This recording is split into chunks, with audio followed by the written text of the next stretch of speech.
that they'd have to have so much security, basically turning the place into a CVS with plexiglass everywhere, that would cost thousands of dollars and require extra personnel to operate. There's just no way for these little places to function with an insurance policy that's active all the time to protect against thieves. On top of that, the store owner mentions that they have no way to defend themselves inside the store if crime occurs. He says he's thinking about it, but then the lawyer for one of the other bodega workers who was recently attacked in the city speaks up and says, hey, if you defend yourself inside one of these stores, the law is going to come down on you, not the shoplifter. The person that he was defending ended up getting sent to Rikers Island and was there for about a week before charges were dropped due to public outrage. Thank God they had a camera inside that store. Yet at the exact same time, the criminals who are robbing these places, they're never prosecuted or arrested for anything. They've got the full defense of the law behind their backs. The only people getting sent to jail when there is a crime are the law-abiding. The criminals walk the streets for free, and what's worse is that when a criminal does get arrested and does appear before a judge, it's very common for the DA to downgrade the charges against that person so that they're just misdemeanors and they never get sent to jail. It's quite common for firearms charges, which have a 3.5-year minimum, to get dropped altogether. But it gets even worse because 2 months ago, New York State passed a law that made it a felony to become violent and to put your hands on a store employee. Yet here we are with all of these videos on the internet of shopkeepers getting assaulted while doing their jobs. And that's got people asking, where are the felony charges? Why aren't these people in jail? How are they still getting away with this? And critics say this pro-crime attitude is why we are where we are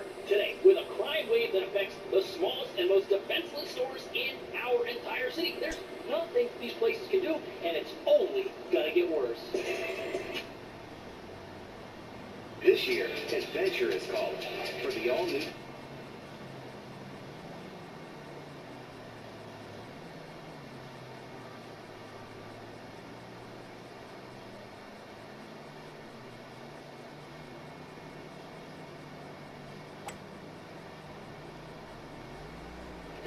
Come on in. Good evening and welcome to Tucker Carlson. Tonight, since the day that Donald Trump became president, Democrats in Washington have told you have a patriotic duty to hate Vladimir Putin. It's not a suggestion, it's a mandate. Anything less than hatred for Putin is treason. Many Americans have obeyed this directive and now dutifully hate Vladimir Putin. Maybe you're one of them. Hating Putin has become the central purpose of America's foreign policy. It's the main thing that we talk about. Entire cable channels are now devoted to it. Very soon, that hatred of Vladimir Putin could bring the United States into a conflict in Eastern Europe. Before that happens, it might be worth asking yourself, since this is getting pretty serious, what is this really about? Why do I hate Putin so much? Has Putin ever called me a racist? Has he threatened to get me fired for disagreeing with him? Has he shipped every middle-class job in my town to Russia? Did he manufacture a worldwide pandemic that wrecked my business and kept me indoors for 2 years? Is he teaching my children to embrace racial discrimination? Oh, that was gross! Is he making fentanyl? Is he trying to snuff out Christianity? Does he eat dogs? These are fair questions, and the answer to all of them is no. Vladimir Putin didn't do any of that. So why does permanent Washington hate him so much? If you've been watching the news, you know that Putin is having a border dispute with a nation called Ukraine. Now, the main thing to know about Ukraine for our purposes is that its leaders once sent millions of dollars to Joe Biden's family. Not surprisingly, Ukraine is now one of Biden's favorite countries. Biden's pledged to defend Ukraine's borders even as he opens our borders to the world. That's my God. how it works. Invading America is called equity. Invading Ukraine is a war crime. So with every day we move closer to some kind of conflict with Russia, conflict that could easily spin out of control, given that the people running this have no fine motor skills. The administration assures us this has nothing at all to do with repaying Joe Biden's personal debts to Ukrainian oligarchs. Not at all. It's completely and totally unrelated. The point here is to defend democracy. Not that Ukraine is a democracy. It is not a democracy. Ukraine's president has arrested his main political opponent. He has shut down newspapers and television stations that have dared to criticize him. So in American terms, you would call Ukraine a tyranny. But Joe Biden likes Ukraine, so Putin bad, war good. How will this conflict affect you? It will affect you quite a bit, actually. Energy prices in the United States are about to go way up, and that means that everything you buy will become much more expensive. From the food you eat, to the car you drive, to tickets you need to take your family on vacation this summer. Blah, blah, blah, blah. Assuming you can still afford vacation by then. You're about to become immeasurably poor. That's not a guess. Joe Biden has admitted this. On the other hand, you're going to win an important moral victory against dastardly old Vladimir Putin, who is much, much worse than Justin Trudeau, just so you know. So you can feel good about that, because, let's see, come to think of it, why would you feel good about that? It seems like a pretty terrible deal for you and for the United States. Hunter Biden gets $1 million a year from Ukraine, but you can no longer afford to go out to dinner. That's not a bargain. So what are we missing here? What we're missing is the big picture, and that's why Joe Biden has dispatched Kamala Harris to explain that picture to us. Kamala Harris's old job was to open America's borders. She did that. Her new job is to keep Ukraine's borders closed. Kamala Harris was in Europe the other day to explain the whole thing.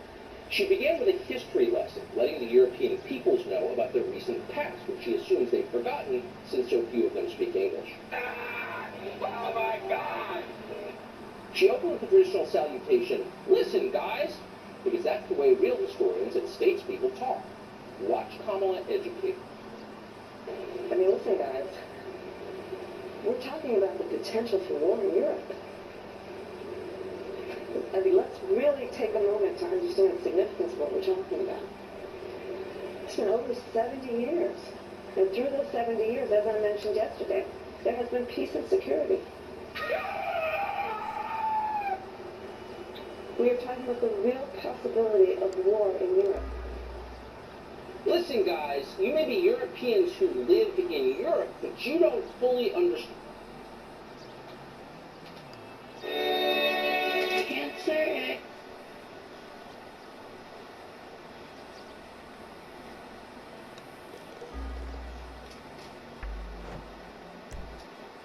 And ramifications of war in Europe. That's your problem. The thing about Europe, you've had peace and security for more than 70 years. Kamala Harris just told the Europeans that. And that, by the way, is true if you don't count the breakup of Yugoslavia, which caused hundreds of thousands of deaths in the 1990s, or the Soviet occupation of half of the landmass, which amounted to the enslavement of hundreds of millions. No. But apart from that, Mrs. Lincoln, it's all been peace and security in Europe. Until now. Well, the Soviets were fine. Vladimir Putin is back. What do we do about that? Kamala Harris explained that too. Watch. And the allied relationship is such that we have agreed that the deterrence effect of these sanctions is still a meaningful one, especially because, remember also, we still sincerely hope that there is a diplomatic path out of this moment.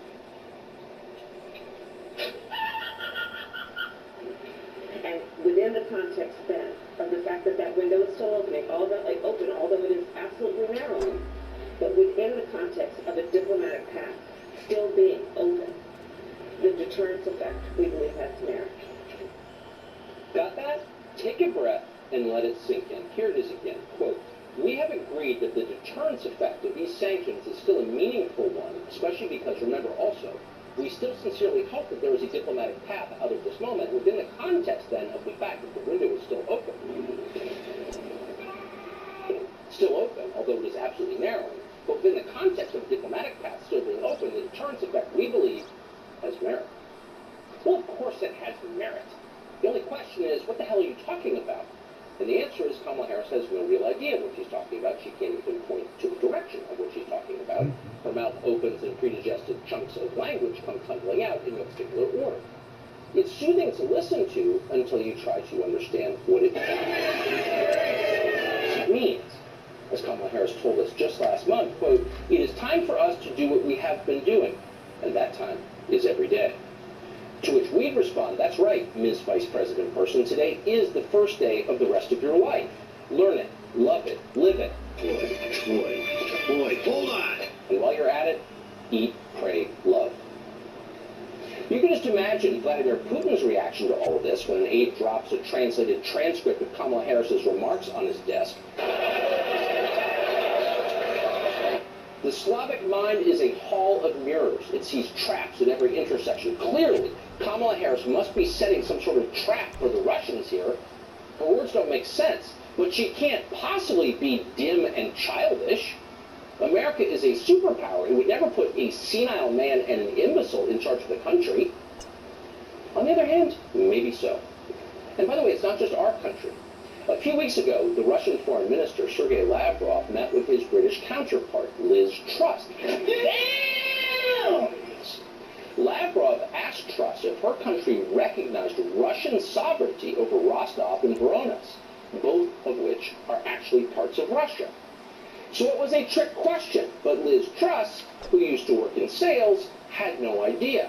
So she replied that Great Britain would never recognize these regions as Russian, despite the fact they already are Russian. So Liz Truss has no idea what she's talking about either. But here's the thing, she wasn't embarrassed about that. Who does that? None of them are embarrassed about that. John Bolton knows a lot. On the other hand, he spent decades weakening America with terrible foreign policy ideas and getting a lot of decent people killed for no good reason at all. So you think at this point, if justice were real, John Bolton would be living in isolation and shame somewhere, spending his days in atonement. That's what you would do, but that's not what he's doing. No. Here's John Bolton on MSNBC demanding yet another war, this one with the nuclear-armed power. Watch. Do you think that U.S. forces should actually go in to defend Ukraine? What an idiot! Oh, what a loser! Well, I think it's probably too late for that now, but I would say this. The red line between being a treaty ally of the United States and not being one is significant. But the issue, as in all issues like this, is would a Russian invasion and takeover of Ukraine adversely affect American national security and that of its NATO allies? The answer to that's absolutely yes. We did not act appropriately early. I think we should have had more American forces in Ukraine, not to fight the Russians. Yes! That's awesome! But to train with the Ukrainians and to show those Russian generals looking across the border and seeing American flags, I wonder what that means. Biden took that off the table, saying there would be no American forces involved, and he got nothing for it. So the only problem with Joe Biden's Ukraine policy, says John Bolton, is that it's too weak. Your kids aren't fighting there right now, hunkered down in February, shooting at Putin.